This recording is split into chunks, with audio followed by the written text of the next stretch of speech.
Hi, guys. Welcome into WagerTalk CFL Show 2 and Out. I am Andrew McInnis, and I have Rob Braley with me here today. He is our CFL insider. Unfortunately, no Carmine Bianco today. We are having some internet issues, but that is completely all right. He will be back, of course, next week with us, and you can find all of Carmine's plays over at WagerTalk. We're going to go through some market movers, give some best bets here, and talk some general discussion in the CFL from what we've learned through 5 weeks of action. Jumping through our first topic here, we have the market mover. And every week in the CFL, there's so many different games that we really could choose as the topic for the market mover.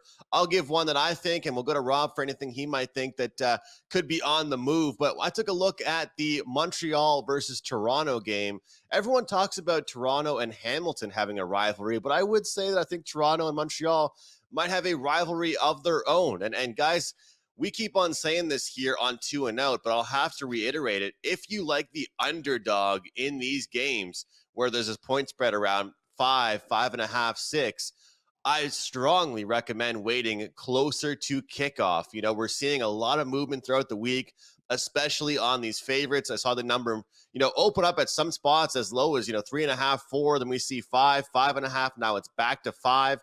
Of course, in favor of the Toronto Argos.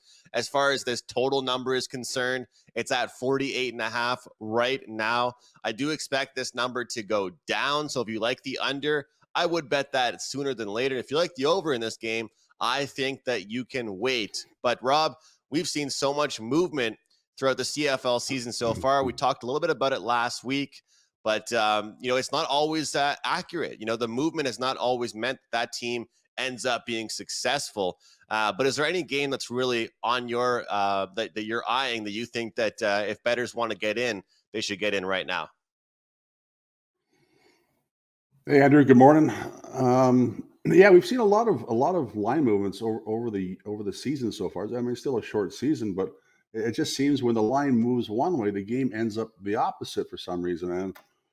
And I mean, we're all having a hard time picking these games, and it's been a really tough season so far. But I think we've learned a lot in the first 5 weeks here. The one that stood out to me, I mean, Hamilton just won a football game, and you can say Hamilton won the game. Mazzoli went down. It was totally unfortunate. Just a guy was back after a whole year off, and halfway through the game he blows his Achilles, and his career is over. Unfortunately, I believe his career is over. So Hamilton won the game, but in my opinion, Ottawa really lost that game more than anything.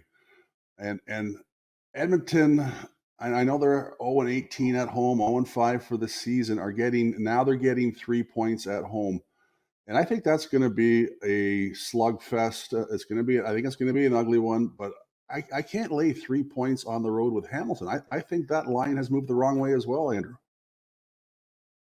It is an interesting one. And Rob, I know we've discussed the Hamilton Tiger Cats together. You look at the schedule they had to start the year off as well. It was a light one. They didn't really play too many tough teams. Of course, when you throw Ottawa in the mix there as well, and you look at some of these games and you kind of ask yourself, are they really playing opponents that are even that tough, and things are only going to get tougher for them? That number did seem weird to me as well. So everybody out there taking a look at that Hamilton game, make sure you're either taking the dog now or you're waiting to bet the favorite. Rob thinks that number should probably settle down a little bit. Do you think that they're going to remain a quote unquote public team, Rob, the Hamilton Tiger Cats? And if they are, I wonder how long that really lasts, because all I know is everybody that casually follows the CFL, they're just fading the Edmonton Elks every week, and they've only covered 1 point spread so far. But as far as Hamilton is concerned, it seems like they're still getting money in the market. Yeah, I don't know if Hamilton's such a public team or Edmonton. People are just betting blind on the 0-18 streak, to be honest with you. And they're cashing. Hamilton has had a light schedule, but this game, they played Saturday night, and now they travel out west, and they play Thursday. That's a short week. That's a tough travel schedule. That's gonna factor into this game a little bit. So I still like Edmonton to cover. And Hamilton did get a win, but last year I think they went 0-4 as well, and then the rest of the season they pretty much went 500 and snuck in the playoffs. I think this is an older Hamilton team than last year, and I don't think they have that capability this year. So Hamilton is not a buy for me just yet. Let's jump into some general discussion here. We've already seen 5 weeks of action, Rob. I can't believe that it's been 5 weeks of the CFL season already. The time has just flown by here in the CFL season, but obviously a long, long season to go. We wanted to talk about a few different things, but the state of quarterbacks and what you've seen from the offenses. Last week, I asked you really about, is it time to jump in on the overs with how low these unders have been, or these totals have been? But yet we're still seeing low scoring games. We're still seeing games go under the total, even with these really low numbers. What are you seeing from the quarterbacks and these offenses that's really having so much trouble? Well, let's go through the quarterbacks that are currently looking at starting this week. We have Cody Fajardo, Jake Mayer, Taylor Cornelius, Dustin Crum, and Matt Schultz. It's not exactly a Hall of Fame crew there. So I think the quarterbacks in the CFL, and this, I mean, there's been a lot of injuries as well, and there's a reason for. I think there's a reason for some of the injuries too. Is the O-line play has not been great this year in the CFL. Like Montreal's on pace right now for 99 sacks against. That's a lot of sacks. That's a lot of wear and tear on your quarterbacks. They're trying to play 4 Canadian O linemen and 1 American. I know people hate talking about, oh my God, the Canadians against the Americans. It shouldn't matter. It should matter, but sometimes it does matter. I mean, there's only so many Canadian players, and if a Canadian player goes down on your O line, and there's been a lot of O line injuries throughout the league, it's hard to replace a Canadian with a Canadian. I mean, you go across the border, there's thousands of players ready to play football, but up here, they're just not available like they are in the States, right? Like, and if you want to go look at Hamilton's quarterback situation and why they aren't very successful, they're 2 tackles they started the season with, Van Ziel and Figueroa. Neither one of them are there right now. Van Ziel's back, but I don't think he's 100%. They have Kemp at left tackle and Sartoris at right tackle. Look at Saskatchewan last week. They had Godber was out, Lofton was out, Bandy was in, Kelly was in. Garnett, the left tackle for Edmonton, was out. Cornelius was running for his life. I think he ran for 58 yards or something. So it's a combination of, yes, you gotta say poor quarterback play, and I think the O lines, the mix and matching of O lines is really hurting the CFL right now. It's a good point you make there, Rob, because it is easy to just talk about the quarterback play, but there's a bunch of other pieces that go into what the quarterback does. Of course, the guy's catching the ball, the guy's protecting the quarterback. There's a lot more going into it than just the passer. But I'll tell you what, when you listed some of those names and you said that there's not really much of a Hall of Fame crew, I think I'm with you on that. Most of them I don't think are going too far. But, I have been a little disappointed this year. And I think that the offenses, it's kind of funny. I've been noticing a lot in the CFL where the offenses are trying to almost overcomplicate plays. They're going for deep passes when it might be unnecessary instead of just gaining confidence and momentum and just marching the field. You don't see many 5 to 10 yard passes from some of these teams. Like I saw a stat that said Jake Mayer is the least accurate when he throws the ball over 20 yards.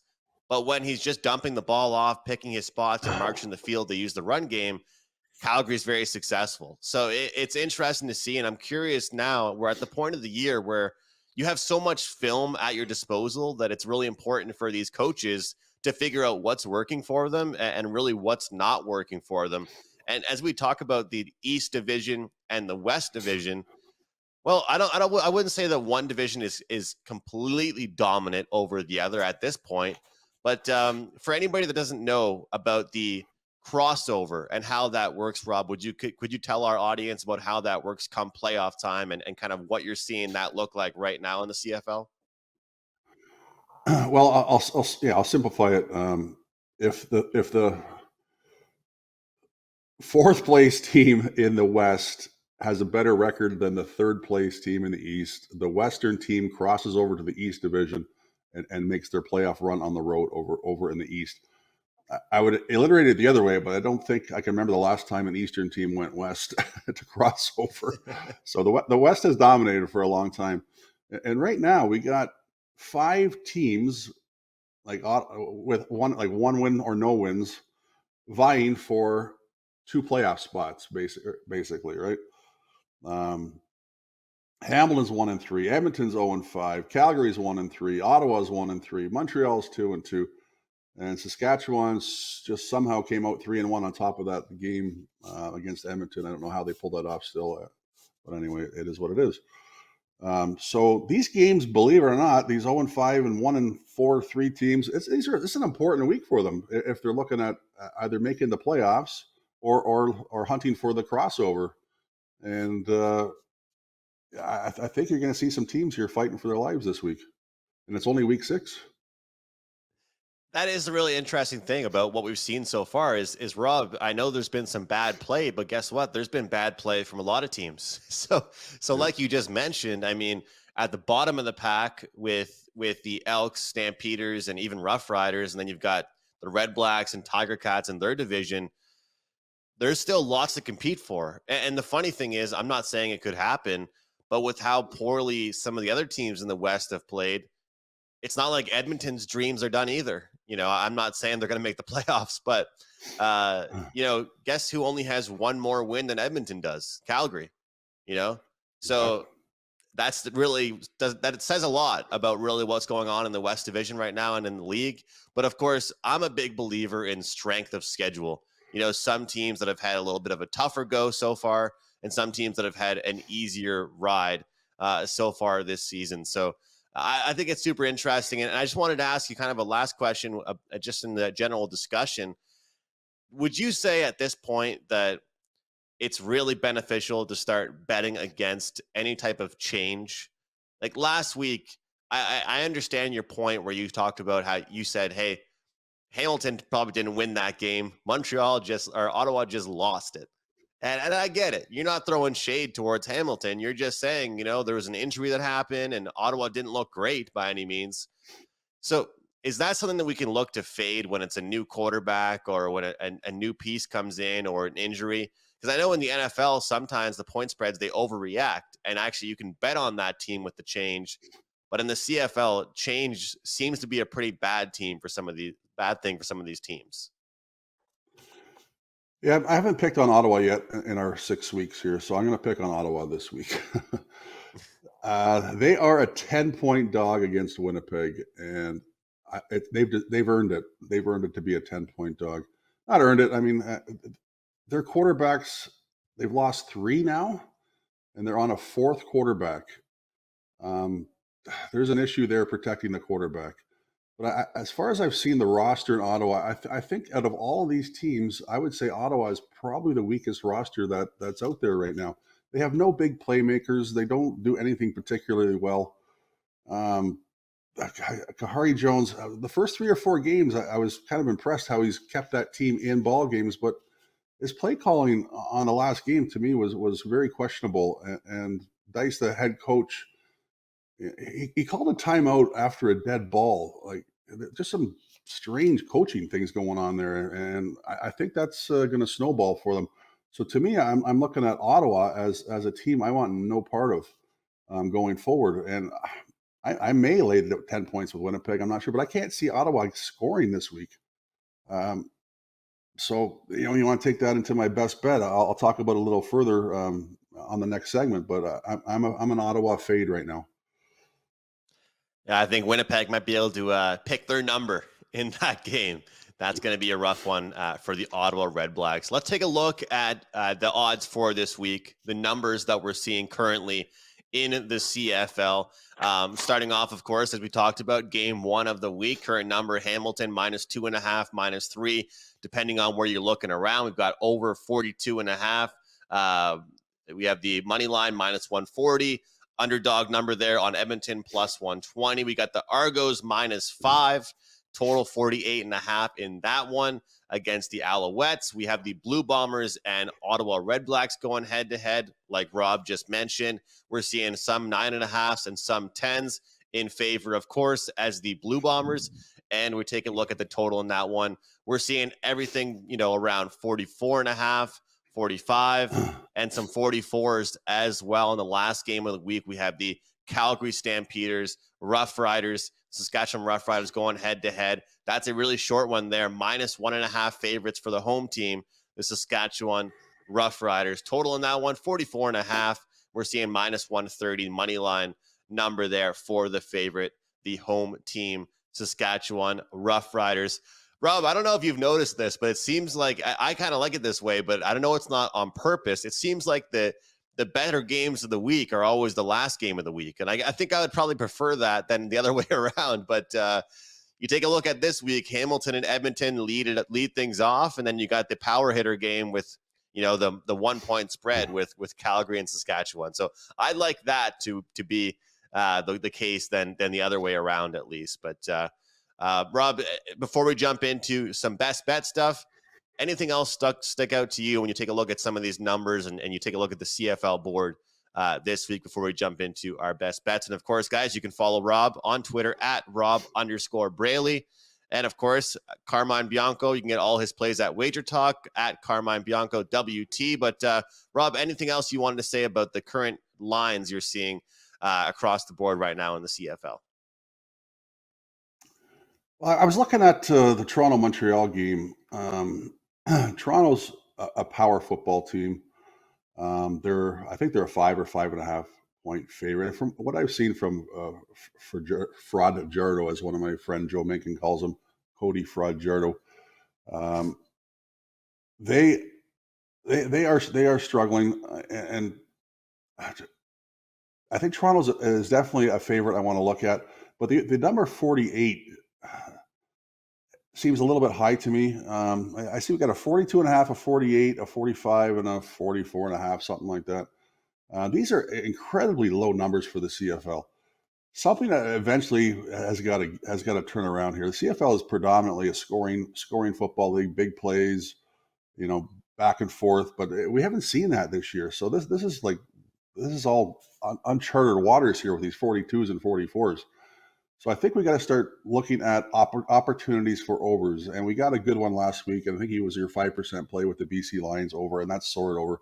So you got to be careful with the unders now, I believe.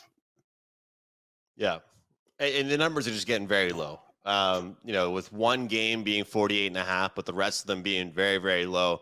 Definitely something worth looking at. And I would say that I'm seeing a lot more scoring in the first half of these games, which usually it was the opposite in the CFL, but we're seeing a lot of first half scoring and the games kind of just fizzling out. So that might be something worth looking at as well. Speaking of which, let's get into the extra point segment here. I'll give a best bet, then we'll go to Rob with one more play, and then we'll put a bow on this show. And speaking of first half plays, well, guys, that's where I'm going with the Calgary Stampeders against the Saskatchewan Roughriders. Rob, everybody else out there watching this, I do not want to trust this Calgary Stampeders team for a full game, for a full 4 quarters. I will take a shot with them here in the first half, plus a half here. If the game is tied at halftime, we cash this ticket, but I'm looking for them to win this half. Look, it's been a very tough schedule for this Calgary Stampeders team to start off their season. They start things off against the Lions. Then they get their nice win over the Red Blacks. They lose a double OT game against the Roughriders, and then last week's game against the Blue Bombers. Last year, they had big time troubles against teams with big winning records. And I know we're sort of seeing that again this year, but this is a team that has faced fierce competition from start to finish besides that game against Ottawa, which they handled very well. When I look at this game, this is a quick turnaround from a few weeks ago when they lost in double overtime. Calgary had control of the game. They've gotten healthier since that game. They've gotten key players back. They brought back a new player that had a stint in the NFL. And I think Jake Mayer had this one circled ever since he threw that late game interception. I'm looking at the first half here. Saskatchewan coming off a game against the Elks where they didn't really score many points. They won the game, but it wasn't until the fourth quarter they even kind of woke up a little bit. I don't really trust Saskatchewan as much as other people do, and I think Calgary is still a bet on team. We're going to stick with the first half play here. First half plus a half with the Calgary Stampeders against the Roughriders for my extra point best bet. Rob, one last play. I know you have another play for us. This time you are looking at an under, though. What do you have for us? I'm going to go back to the Winnipeg Ottawa game. Well, first of all, I want to also say that Saskatchewan is a 3-1 football team.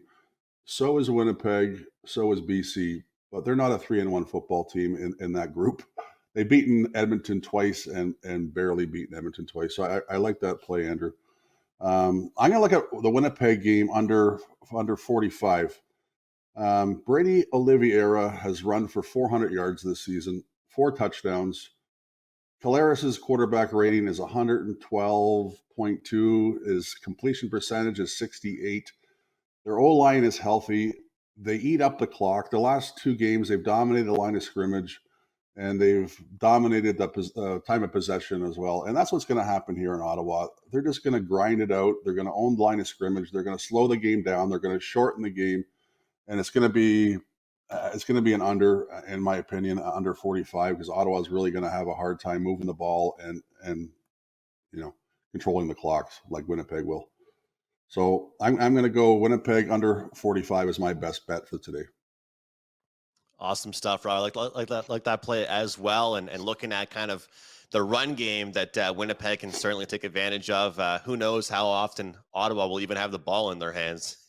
And when they do, they usually aren't doing much with it. That's for sure. So thank you to Rob for joining me here on the CFL 2 and Out show. Guys, if you're watching this here on YouTube, on WagerTalk TV, make sure you subscribe. Hit the like button on this video, but do us a favor. Hit the share button. Retweet on Twitter. Tell your friends about this show.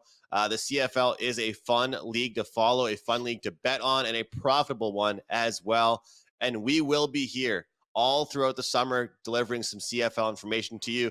And if you want to ask us a question, comment below on the YouTube page, and we'll try and answer it next week for you guys. And guys, make sure you check out the CFL season overview video as well on WagerTalk TV. You can get that, see everything we talked about as far as every team is concerned and each division as well. So on behalf of Rob Braley, I am Andrew McInnis. Thanks so much for watching. We'll see you next time.